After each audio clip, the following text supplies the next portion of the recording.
ఈ దేశంలో అన్నం లేకుండా ఎవడూ చనిపోకూడదని యోగ మార్గంలో శంకరాచార్యుల వారు కైలాసానికి వెళ్ళారు.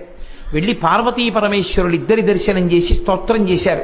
పరమేశ్వరుడు సంతోషించి 5 శివలింగాల్ని బహూకరించాడు. 5 స్ఫటికలింగాలు, 5 లింగాల్ని బహూకరించాడు. ఆ 5 లింగాల్ని తీసుకొచ్చి శంకరాచార్యుల వారు 5 ప్రదేశాలలో ఉంచారు.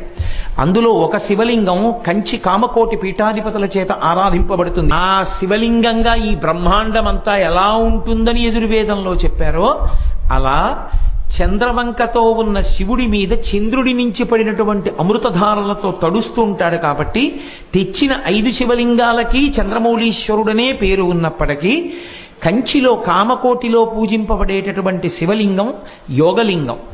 2వ లింగాన్ని శృంగేరిలో ఉంచారు. శృంగేరి మఠంలో ఉంది.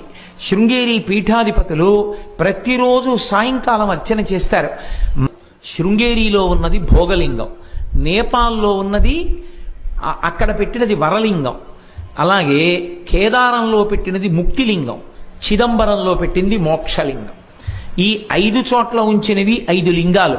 అంత గొప్ప స్థితిలో శంకర భగవత్పాదులు 5 శివలింగాల్ని తీసుకొచ్చి 2 శివలింగాల్ని మఠాల్లో ఉంచి మఠాధిపతుల చేత ప్రతిరోజు అభిషేకం పొందే